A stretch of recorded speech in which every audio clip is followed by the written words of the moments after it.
Little Giant Boxing. The last one, it was a surprise because I really thought Gallo was going to get up. Especially because it was the last 10 seconds before the bell rang. So I thought he gets up, so, sits down. But I guess it was that hard that he couldn't get up. And obviously it was a flash knockdown, but Bam got dropped for the first time. He got back up. He was laughing. He was giggling. What was your reaction? What did you think? Well, look, it's good that something like that happens because every fighter has to experience that one day. They have to experience it sooner than later. And it was just a flash knockdown, but it was against a legend, so that should tell him that you got to fight smart. Because we were telling him right before that, the round before that, you can't get too confident. Because there was a point where he was already like He was too laughing. confident. Yeah. He's feeling himself.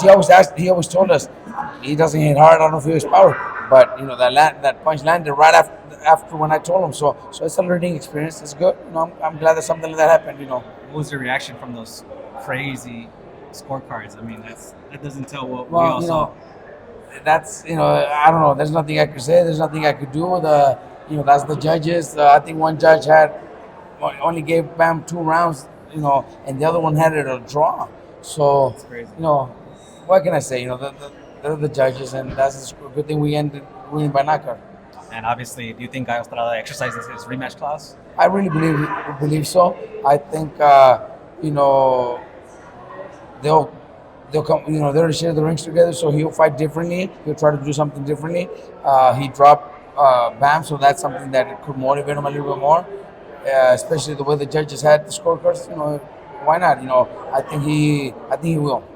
All right. And how do you celebrate this win? How does Bam celebrate the win? Well, Bam's quiet. He just walked out. His girlfriend picked him up. They're gonna go get something to drink, and that's it. I'm still trying to find a way to get something to eat right now that's open, but that's it. Nothing much. Nothing really to do. Lastly, is there a dream fight for you to see Bam against? I would love Bam to fight Inoue, but right now it's 2 weight classes, and Bam's not rushing. I'm not rushing for Bam to move up in weight. By the time we do move up to 18 and 22, Inoue might be at 30 because it's not going to be anytime soon. I think Bam stays at 115 for a few more fights, and then moves up to 118, which is still not at where Inoue's at. Inoue should be a featherweight by next year, so. That would be a dream fight, but I don't see that happening anytime soon. Maybe 4 or 5 years from now.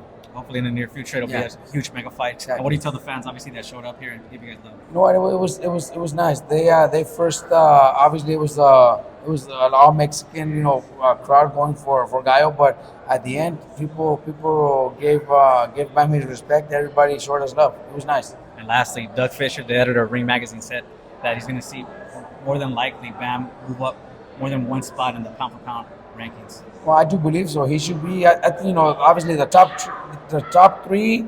There's we can't dispute that either.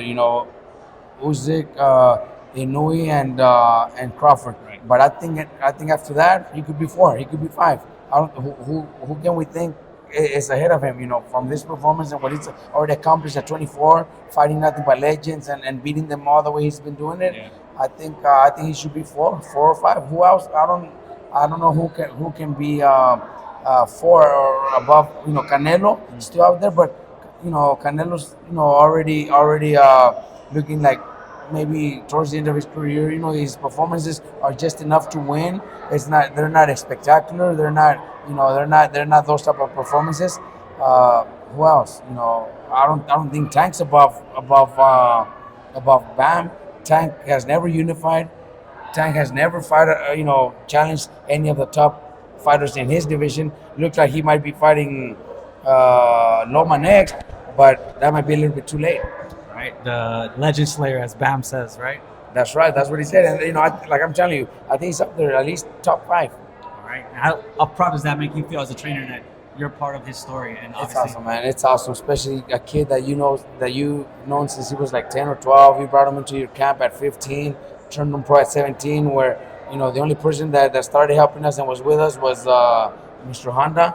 He started since day 1, and they're still behind us. Nobody else was interested until Matchroom gave us that opportunity, and Bam became champion. Amazing. Thank you, Robert. Appreciate your time. Thank you.